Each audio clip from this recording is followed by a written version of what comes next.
I'm thrilled today to be interviewing Jenette Goldstein for The Embodied Psyche. Jenette has had a very extensive career as both an actress and a business owner, as proprietor of Jenette Bras, along with her husband, Aaron.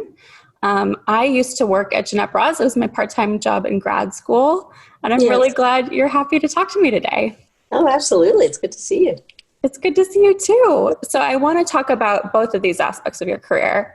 And I'm hoping we can start with acting because that was the first part of your life and work. How did you become interested in acting? How did that awaken for you? Oh, well, it's really just an extension of playing and pretending as a kid. I mean, it's sort of, I love pretending. I love being different people and going to plays. My parents always took me to see plays. When they lived in New York, they always, saved up every dime to go to Broadway to go see plays. And when I learned in, junior high that you could actually learn to be an actor and then make a living at it, I was like, oh, yes, please. Am I correct that you were studying in London when you were kind of discovered by James Cameron? Yeah.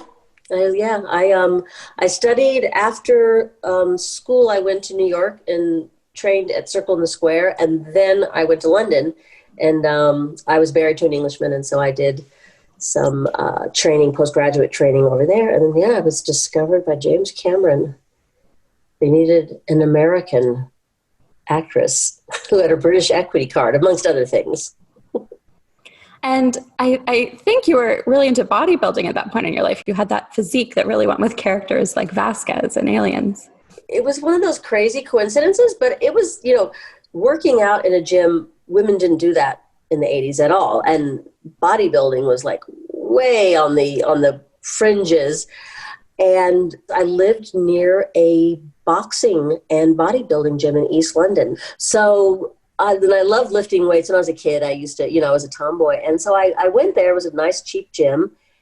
And I started, kind of looking into this whole subculture of bodybuilding and, all the magazines and Joe Weider. And, I'd seen the Arnold Schwarzenegger, movie, the documentary. And it was just a really interesting sort of subculture. So I was like, yeah, right, competition. I'm going to try to do that. So, that was at the end of 2 years of strict training.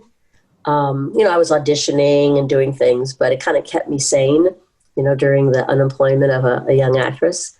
And it sort of coalesced that after 2 years of training, I was in the best shape of my life for bodybuilding.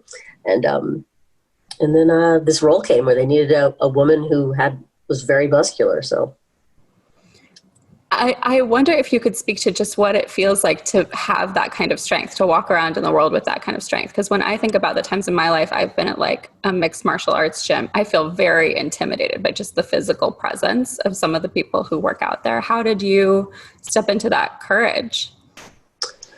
Oh, well, it wasn't, it's interesting when I was at my strongest and I actually looked incredibly small in my clothes because I had so little body fat on me. And I'm a small, short woman anyway. But like I said, I was a tomboy. I grew up, my uncle was a boxing manager. I had a pull-up bar in my room as a little girl. I know it's very strange, but I love lifting things. I love being strong I loved it. It was, that was my kind of, to put yourself in competition with an object and to move it. I love that. I love that. That's my yoga. Fantastic. And what about the aspect of just dealing with kind of being in the public eye, of stepping into fame? When I actually, kind of became known, which is really not what I had planned. I had planned just to be, work in repertory theater, but I was always a character actress, and people wouldn't really recognize me. So they would always come up. If they did recognize me, like I was in the post office, they would say, "Oh, hey, I really love your work." And that was the best compliment. And I love doing that when I see great character actors, that's, you just sort of really love their work. So that's fantastic. I guess when I speak to that, I'm thinking of the experience of just working in the bra shop and seeing all the fan letters and things that come in. It seems like people that's right. You who got have followed you. Oh, right. The fanboys and the fangirls. Oh, yeah, that sort of thing. Well, that's great. I mean, I love. It's kind of. I mean, it's amazing that that people. It's been such a long time since Aliens was 30 some years ago, that the character really touched them, or the characters. I get things sent, from different. They know so many roles that I've done. It's amazing. They sort of followed my career. So I find that just really touching. Definitely. And it is lovely that people feel that way about you and your work in these movies. Oh yeah, absolutely. Yeah. So the experience of being a character actor, we talk about embodiment in this show. We talk about what it feels like to feel feelings in your body, what it does to shift your psychology and your experience of the world. The way that you were trained, do you feel like it affects your life, like stepping into these different characters? I understand British training is kind of different from like the American method acting. How does it feel to embody totally different physicalities or step into different characters in that way? Well, it's interesting. I was trained both in the American and the British way, which was fantastic. I loved it. I loved being able to sort of build my characters from different techniques. It's like a toolbox. So I'm not like, I'm a method actor and I must follow that trail, and never let anything in. I have a very eclectic training, even in the United States, even in New York. I went to a school that was known for its eclectic teachers. It didn't teach one method. It had, the faculty didn't get along very well, but we loved it.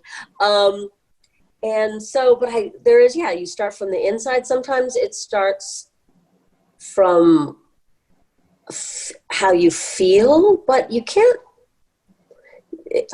be, people don't set out and go, I'm going to feel lousy today.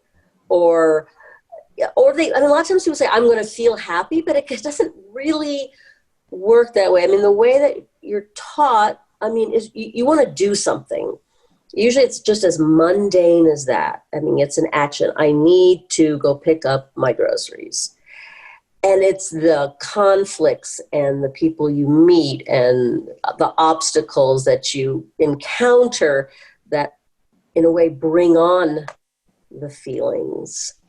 I don't know if that's answered your question. I know that there's a saying where they say, a teacher once said, assume the position. Don't worry about how you're feeling. Just crumple into a ball. Do that. Start from the outside and then see how the posture makes you feel. Like a crumpled posture can make you feel. So there's just different triggers, It's an interesting way to bring on. If you have to feel at a certain time on a certain line, it's very different from just being a regular human being and feeling. Sure. And did you ever have a character that taught you something about yourself or that shifted the way that you are in the world? I mean, I study human beings are my canvas when I'm an actress. And my interest has always been in humans and stories and who they are and why they got that way. And, as a little girl, I'd see a house in a field and I wondered who lived there and what their life, so I'm fascinated even in so in business, my fascination, part of it is, wow, how does one make money? How does this work? How does the mechanics? But really my passion is talking to people and learning about them. As an actor, I got to become them. You look to see how you're like the character, how you're unlike them. I don't know. I don't really think of acting as therapy. I find it very. I've been in therapy and I've been in acting classes, and they're different. They're both an understanding of the human psyche and emotions, and yet they're very different. Do you think you could articulate some of the ways they feel different, or is it just very clear that they're different? No, I think, well, when you are an actor, you are telling a story, not just of your character, but how it fits into the script. And I think the script is what's paramount. How do you fit into what let's say that it's the play, what the play is saying? And so you are looking, I mean, it's a way of looking at, you script analysis. Mm-hmm. So maybe if we went all the way back to the character of Vasquez and took that, how does Vasquez's story impact the overall arc? In my reading of it is a story about mothers and daughters. Completely. I mean, there were other sub stories in there. It had to do with going back and facing your fears, going into a dark place and facing what nearly killed you. But it's very much had to do with mothers and daughters, the alien mother and her children. And that was the overarching story. And it was also about how the little guy, the working class, the regular man, the soldier gets screwed by the corporation, about how that happens. It's a war film. That's how I sort of saw myself as a part of the film. It wasn't about Vasquez and her struggle to survive. She was a person obviously struggling to survive within this story. It's, it's a hard thing to, I guess it's like how you say that, okay, acting, someone says you have to, like, oh, I got to cry here. Some people are really, they cry. They say, just because you can cry, like my Aunt Rose can cry in a second, doesn't mean she's a great actress. So acting is not about who can emote the most, it's who can embody a person within a story. I don't know. I feel like I'm getting I always come at it as a craft as opposed to, I don't know. I always go back to, I'm telling a story. And of course, in order for the story to be told well, you have to believe that the people in it are real human beings and have something to live and die for. And so I start there, that you believe who this person is.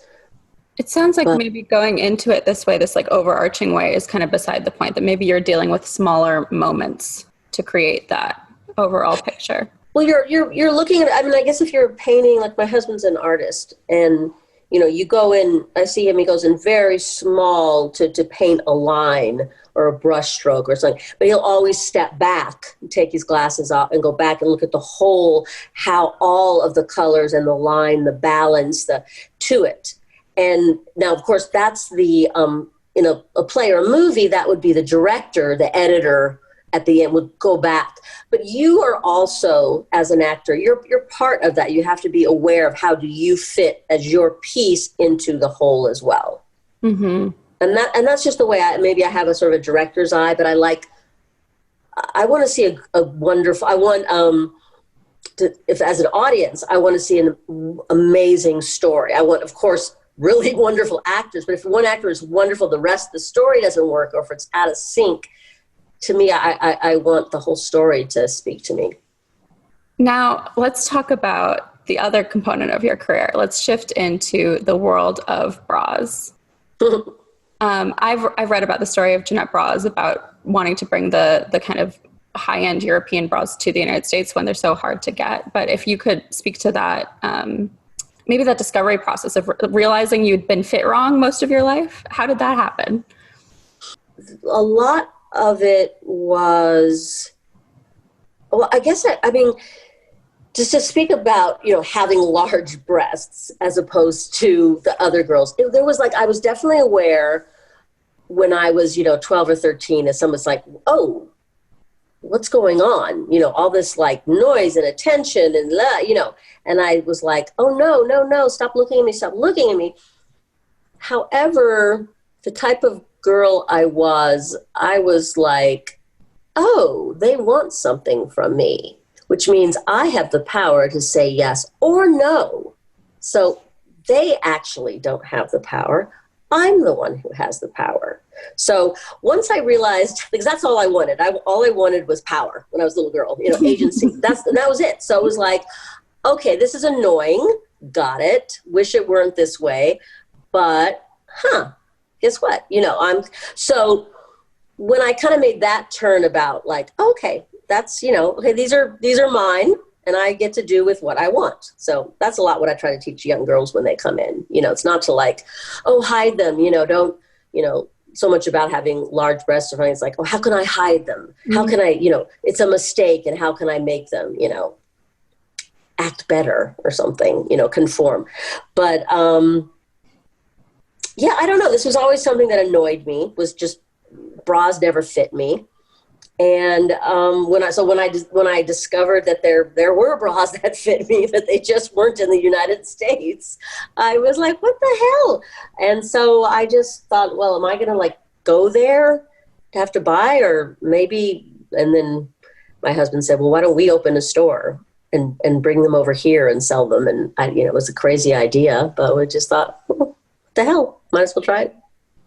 Well, I don't know. It was crazy. Did. Yeah. I think if I'd known anything about business, I probably would not have done it. I would have scared myself off of it.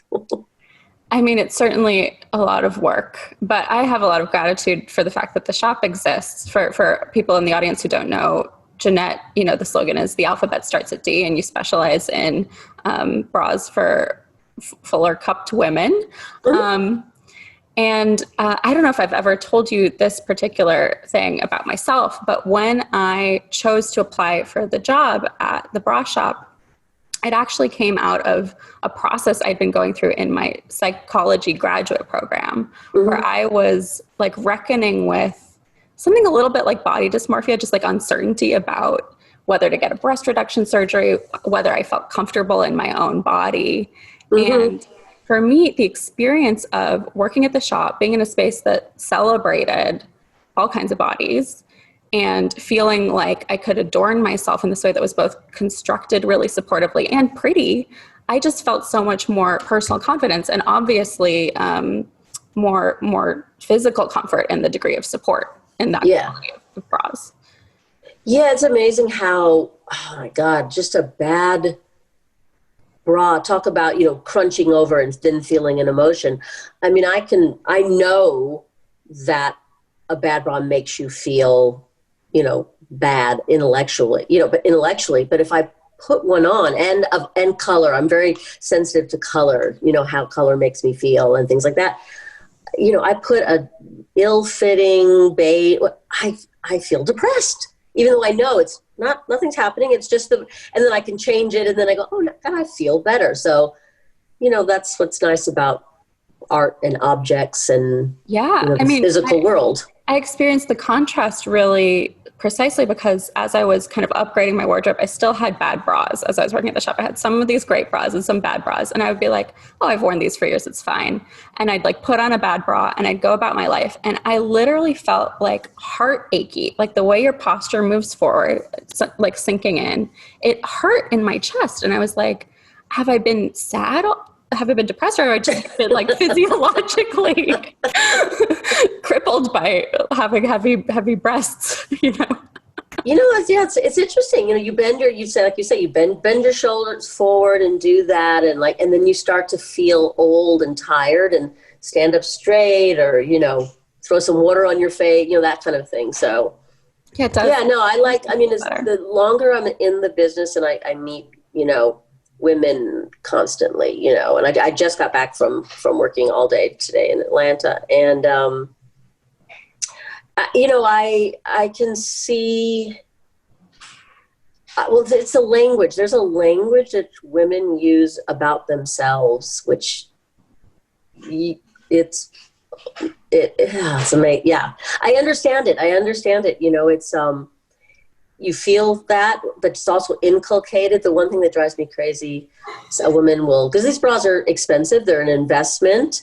And a woman, when they use the word, I feel like I'll splurge on myself.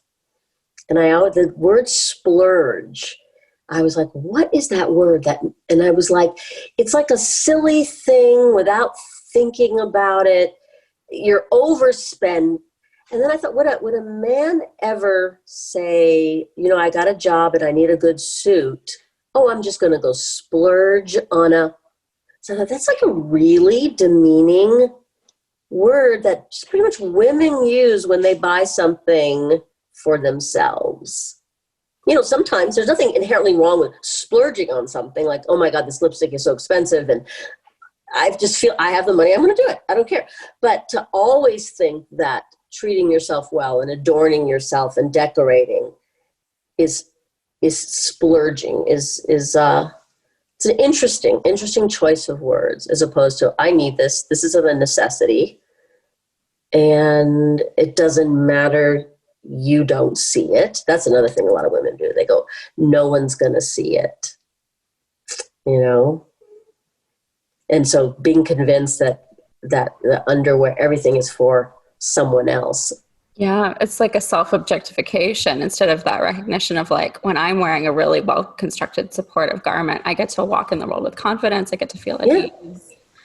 Like the construction is beneficial physiologically. Wearing a good pair of hiking boots. You go hiking, you wear a good pair of hiking boots. And I mean, it's the practicality of it is so clear to me, having, worked with the object and with women, and especially women with larger breasts. I mean, it's engineering but there's so much emotion mixed into it and bound up from, what we experience a lot as young girls, and maybe things that happen to us in our relationships having to do with our bodies. But the interesting thing is that I had more men send their partners in, and it's not, they don't send them in like, oh, buy something sexy for me. No, they go, oh, there's a bra store. You always say you hate your bra, go get a bra.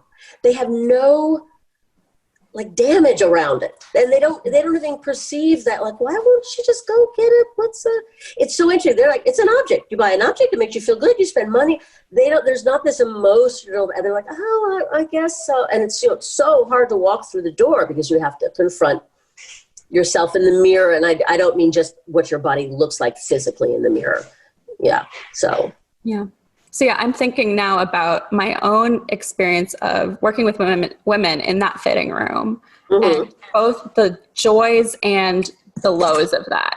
Like the joys are seeing someone put on a great bra, feel great about themselves. It's almost like that moment you see over and over again when someone's like got the wedding dress that's like the one. It's like you put on the set. It's like, oh, like I feel like a whole new person. And then the alternate experience, the opposite experience, is something like, that woman who, like, no matter what she puts on, she's going to find something to hate about her body and everything, and that happens many times a day when you're working in a fitting room. It's definitely, I had thought about the emotional toll that it takes on a fitter. Definitely. I mean, we've had I'm just trying to think, are you the second or third employee who's gone and gotten a master's in psychology? I mean, because it lends itself really, really well to it. And I was thinking when she was doing her hours, that I thought, well, maybe she want to, do it with the bra fitters, because you do get the joys, but then you get hearing the negativity about it can be very wearing. The things that come to mind for me as I think about it are just like things about like self-love and feelings of worthiness, kind of like what you were speaking to about the choosing to spend on yourself. So much of the messaging we get seems to be about value as a woman is about being attractive, being found attractive by often men. So it's like if they look in the mirror and they see something that like gets airbrushed out of images, like the really common one is like the little like arm. Yes. Right. I was just talking about that last night. I can't wear this. You can see that I have fat here. It's like everyone, Cindy Crawford has fat there. I promise you, that's part of the tissue. But you know what? It's interesting because I was looking at some images just last night and noticing, this is from a very fancy French brand, how I was like, look, they're not airbrushing anymore.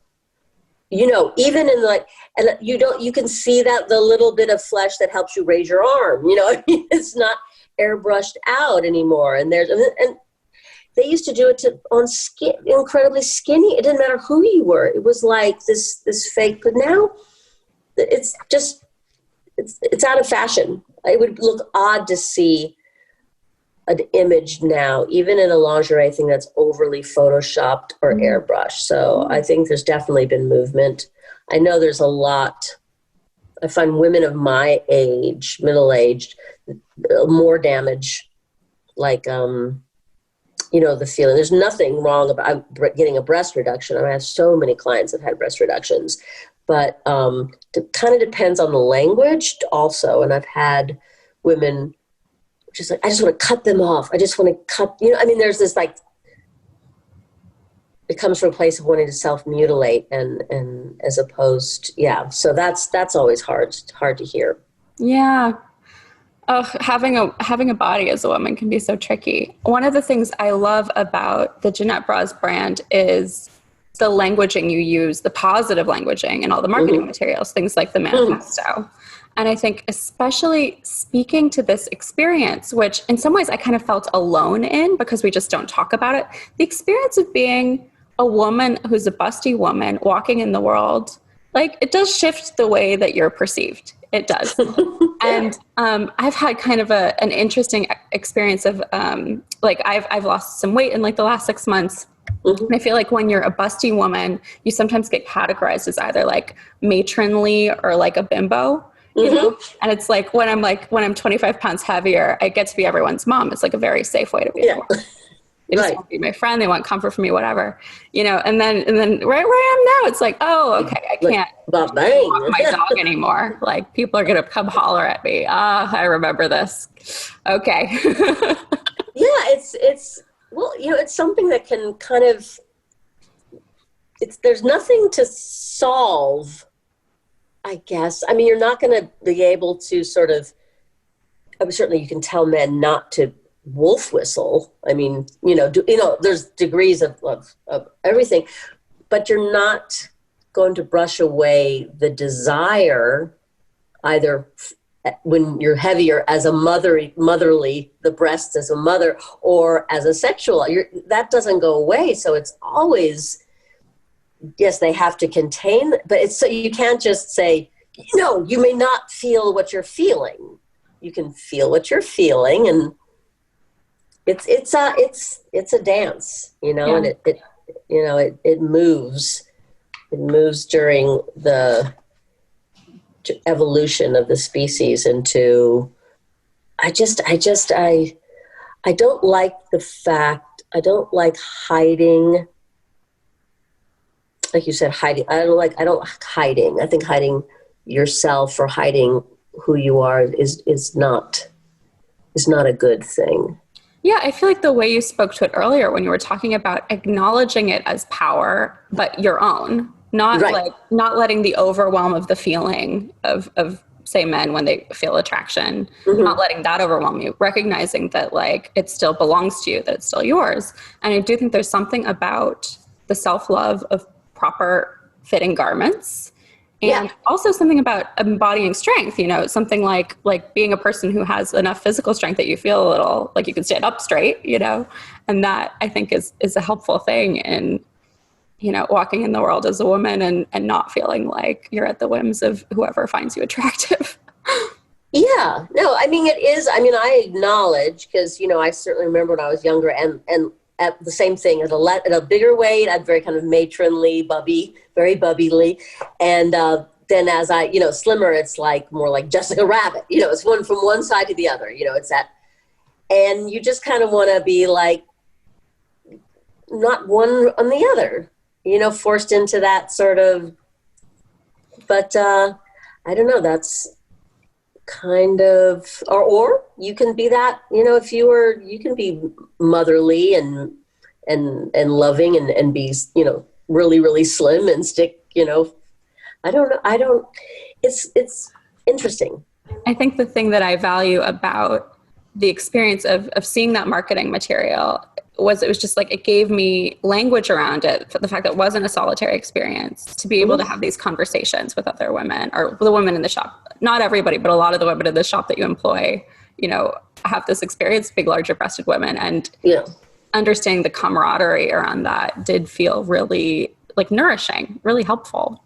Yeah, I love what I created, as far as my husband and I created, and this is a little bit that's been taken away by COVID, is the center space in the dressing rooms where women, if they don't want to be private, can come out and talk to each other, like they had at Loman's. I don't know if you know that department store, where women would undress in front of each other, and that's where I'd gotten the idea.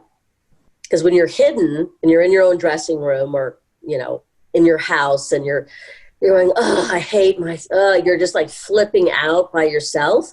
If you come out to a central area where women are of all different sizes and ages, it's just so much fun. I had that happen by accident, because I can't book double people now, but someone had came and I said, okay, you can be in that far dressing room and we'll keep apart here and keep your mask. And all of a sudden I had this woman in her 70s who was a hoot. Oh my God, she was hysterical.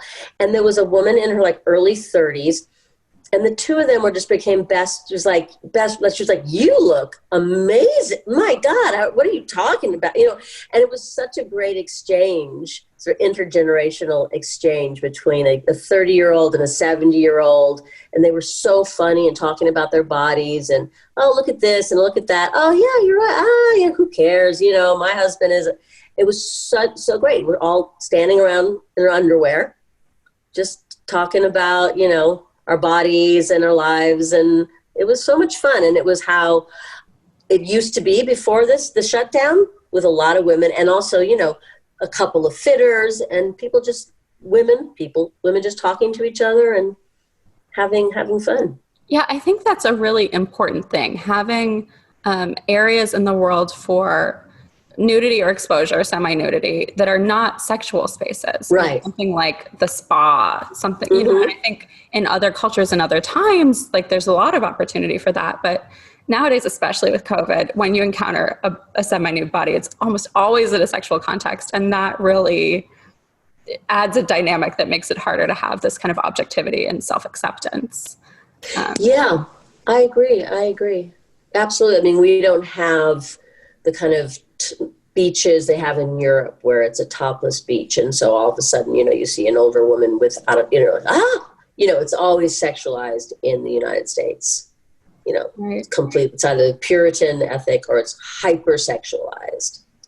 Yeah. And for me, being in an environment where, I was fitting all kinds of different bodies, I did feel a lot more self-acceptance, because if all that you're exposed to is, the images of models in magazines or like pornographic imagery, you're seeing very unusual bodies and accepting that as the norm. Whereas if you see a swath of the population at all ages and stages of life, at all different weights, like it's a lot easier to be like, you know what? You're beautiful. I'm beautiful. This is all good. We're just humans.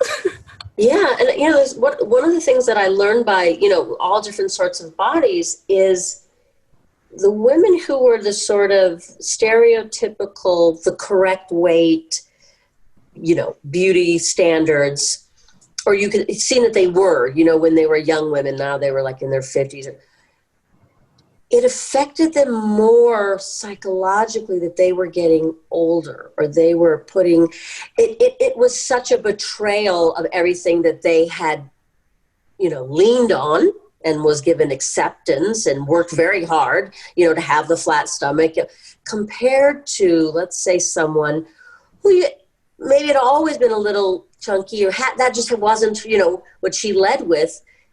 It's like more of a relaxation, not like plus size women are more comfortable with their bodies at all. Everyone has it, but there wasn't that, I used to be this way, and I have to maintain myself, like, and not get old. And that to me became more sad that they couldn't relax.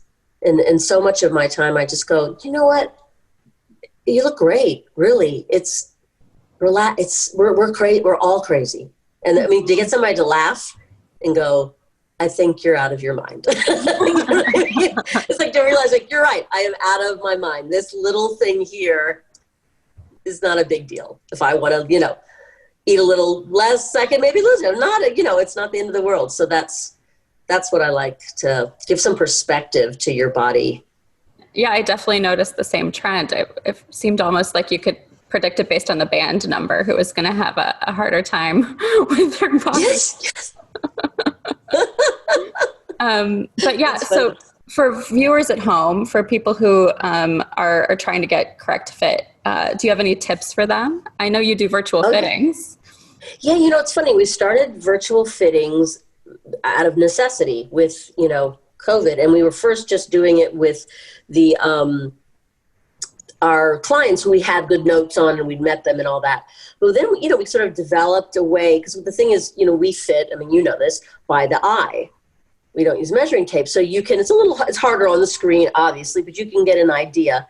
And it works pretty well. It's more back and forth. It's some, if you can come in, you can't feel cloth on you over the internet. And so things have to be mailed, and sometimes things don't work, or that is scratchy and all of that. But I'm shocked.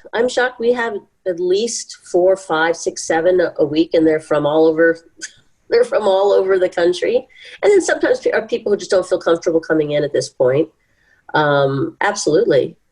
But I think the thing to know about just how a bra fits is really good. I do a lot of fittings, like, of people. I tell them to come into a store. A 16-year-old came in today, and her mother called, and she wasn't sure if she fit, and it was going to waste of time. And I said, no, have her come in. I'll explain how a bra works, like I would with everybody. How the construction and the engineering. And, it turned out that she was a 28 double D. And she was wonderful, how the band, it holds 90% of the support, and it's not the straps, and how it's constructed and how it holds weight. And I think knowledge is power as far as with anything, and especially what you're buying. If you know, okay, this isn't fantastic, but I like how it makes me feel, and might not be holding me how the support I want. But I guess what I would say to you can't get everything you want. A bra's not a magic carpet. There's, if you want, what can I say? I don't know. I think sometimes women come in looking for the bra and think it's going to be everything, do everything. It'll go with every outfit. One bra to rule them all, and you would never be like that with a pair of shoes. You'd be like, yeah, I love these shoes and it fits with most of my clothes, but I have this shoe for this one and that shoe for this one. And so I think there's a lot of things that women think about, especially American women, that they should only have 2 or 3, whereas you'd never think about that with a pair of shoes. Right. Yeah. It's really been beneficial to me to have a variety of bras. And I think the kind of classic American thing that I see for people who are used to being in shops where there's American bras being sold, they're used to a shape where you have this this cleavage, the push-up kind of cleavage. Oh, yeah. And now in my life, I'm like, you cannot wear a bra like that for more than 2 hours without your shoulders hurting like crazy. There's something about the way that the weight gets distributed. It's just awful. So I much prefer, bring it out for the special occasion, bring it out for date night. But the rest of the time, you're going to want to be a little more comfortable than that. It's just a style, how you wear your breasts. It's so funny. What they say, French women wear their breasts lower. I think that's the most hysterical thing someone ever said to me, but it's kind of true.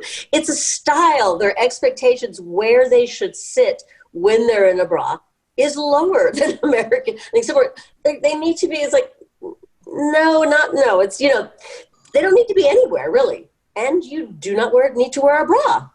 really, if you don't want to. I mean, and then how the shape it should be is style. Maybe it's round. It's maybe, as far as taking weight, that's a whole different thing. There's engineering and then there's fashion and style, and they're different things. Definitely. Yeah. But I like seeing how engineering shifts comfort. Like I've definitely fallen in love with more European constructed kind of pointy bras for the way I can feel in my back, how nicely they feel. Mm-hmm. Yeah. I think that's just a thing for American women to get over and embrace, because it's really nice to be comfy. It's just the perspective that it can never show is something that many women put on themselves. And if they feel more comfortable without anything showing, then that's okay also, but it's not a hard, fast rule. Right. And like, I've certainly become more liberal in my attire since working at the shop. I mean, we used to even just like have, lace poking out of our dresses and stuff. Mm-hmm. And like, when I've done that in the world, when I do that, I mean, obviously it's not the kind of thing I want to wear when I'm on like a public bus, for example, like we've talked about the unruly feelings. Mm-hmm. But like, if I'm among friends, if I'm at a party, like all people will do is compliment me. That's it. Like, that's all that happens. Sometimes that's the problem for people, being complimented to it. That's a good point, actually. Yeah. Well, people should definitely dress to the level of their comfort, including visibility or invisibility of bras. Always. That's always how, when I train the fitters, is that you let the client lead you from where they are. What modesty means to them is what it means. This feels too open, then it's too open. Everyone has a different sense of what's beautiful, and also of what is uncomfortable. If you're saying to me, this is uncomfortable, it is. But then if you're saying, I want it really loose, the band, to make that I'm not feeling it, fine. And I want my, let's say, H-cup breast higher, I can't do that, because those two things don't go together. To get the lift with that weight on the front, you're going to have it, we can work within certain parameters. Yeah. But I can't magically make them rise. Right. And I think the kind of classic problem, I mean, this, every woman you've trained at the shop knows this, but the classic problem that I think a lot of American women don't know is when you get fitted at like a mainstream bra shop, you're often being fit to their stock, not to your body. So they're going to put you in a wider band than you need if you're a woman with a small rib cage and large breasts, who tend to be a lot of our clientele. Not all of them, but a lot of them. That seems to be the gap in the market that's really served by this kind of construction, this kind of fit. Absolutely. That's what I saw as being the gap that wasn't around. But I mean, you're right. You want to try on, I guess I would say, when you're looking for, I don't know, I guess anything, clothing, if you're going to a multi-brand store, you'll have more selection of different construction. I mean, you can go to a store that has of one brand. I'm even just thinking of like jeans or something. I don't know much about jeans, but if you go to, maybe like Page Jeans, there'll be different cuts of their jeans, but it'd be interesting to go to a store where you could let me try something from Page, let me try something, I guess there's like a jean bar. It's kind of the similar idea that you're trying different brands, because different brands will fit with different figures. Right. And I think a lot of customers do find, I found that there were certain brands that worked really well with my body, and certain brands that didn't. And for other people, it was different brands entirely. So yeah, having that variety in brands is really helpful. Yeah, absolutely. Absolutely. Yeah. I'm wondering if, before we wrap up, you could speak a little bit to the charity work that your shop does, to the service you guys offer. Oh yeah. We, so for years, I guess it's 10 years now. Is it 10? Almost 10 years. Yeah. We have been supporting girls in foster care through a organization called Glamor Gowns. Well, the organization is CASA, and those are court-appointed special advocates for children in Los Angeles. And they are sort of like big brothers, big sisters, and they advocate for children in foster care. And every year, except for last year, of course, it was canceled, an organization called Glamor Gowns puts on it's a prom where they where you come and can get a prom dress, and shoes and jewelry, and we provide the undergarments, and we do the bra fitting. So we raise our budget by our strapless bra sales during the year.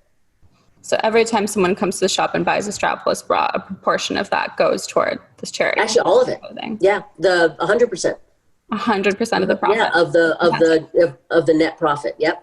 So the way we do it, yeah. So at the end of the year, we see how much money we have, based on the strapless, and then we buy a whole load of strapless bras from our vendors who either donate, give really good discounts, and they are very generous as well, and we spend all of it as we can, and sometimes you raise money from other places, but we like doing that because that way when you come into the store you can kind of see what you're doing. If you're buying a strapless bra, that money goes to a girl for her to wear under her prom dress.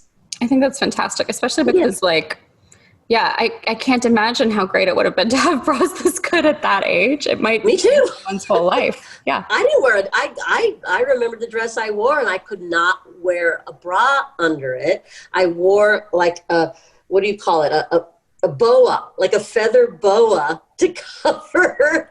It made it look as they wouldn't see me like bouncing. The struggle's real. Let me tell you. Yeah. I didn't wear a bra with my prom dress either. Oh my gosh.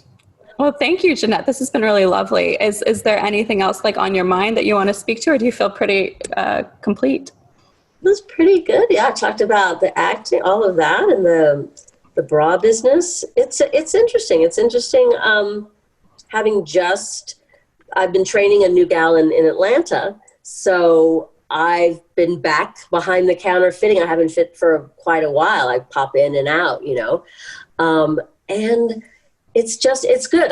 It's really good to talk to women and listen to what's going on, and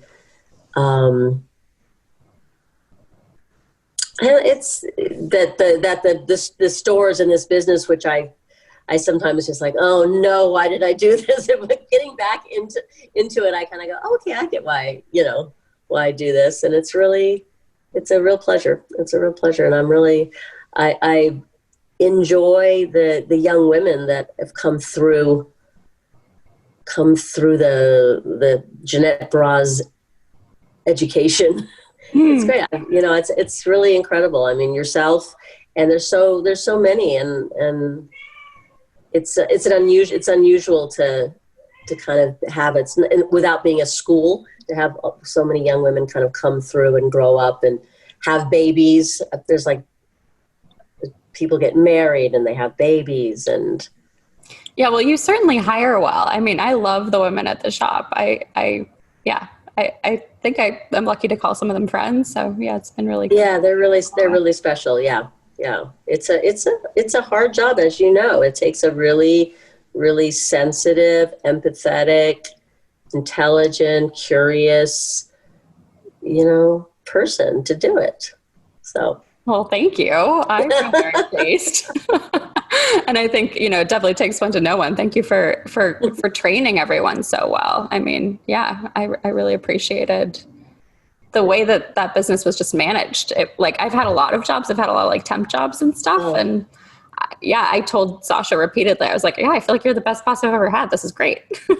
Oh, thanks. It's been interesting. It's interesting being, I'm going to write about it tomorrow, about the difference between being an artist and being in business, between being a craftsperson and then being the boss. And being the boss is the hardest. This has been a big learning curve, how to be a good boss. Wow. Well, I'll definitely read the article, but I'm curious, what are some of the things you've learned about being a good boss? It's really with people. It's, delegating and how to have someone do what you want them to do, but then not tell them how to do everything. I mean, it's hard. It's difficult. It's difficult to be a good boss. it's difficult to work for a bad one. But I see that, it's, what am I trying to think about? You've got to be clear what you want. You have to, when do you need it by, to what standard, all of these things. And you don't want to overly micromanage. It's back and forth between just annoying someone and then not giving them enough direction so they don't understand. And how do you let go and let people make mistakes? And how do you, I don't know, it's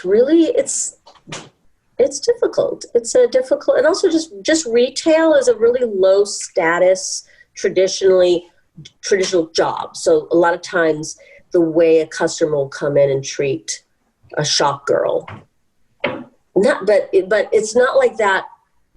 It's very different with the bra fitting. And then that's my main thing. It's that has to be a certain respect given to the bra fitter.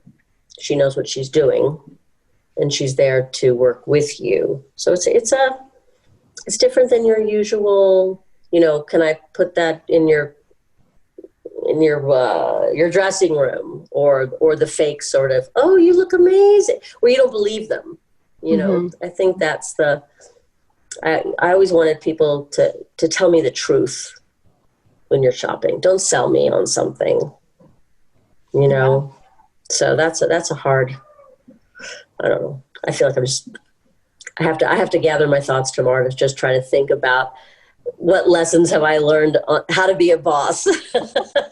Well, even if it's difficult on your end, from my side, and I think from the customer's side, it seems like you've succeeded in numerous ways. And I hope that some of the viewers will also have that experience, whether it's virtually or visiting the shop in person with the COVID protocols in place. I think Jenette Bras is a really special place, and I'm really glad it exists. It's the nicest thing. I mean, people, they'll say, she was so wonderful. Just want to let you know. But it's really interesting. I love it when someone thinks that the manager of the store or who actually is the owner. That to me, I was like they didn't know, they thought they were the owner because of taking that kind of care with the shop. And I say, no, this, she's been with me for a long time. She's the manager. She was so wonderful. I just assumed she was the owner of the store. And that, that to me, I thought, that's what I want. I've really found this thrilling. Thank you for taking us through both your career and the experience of being a boss in the bra world. Thank you.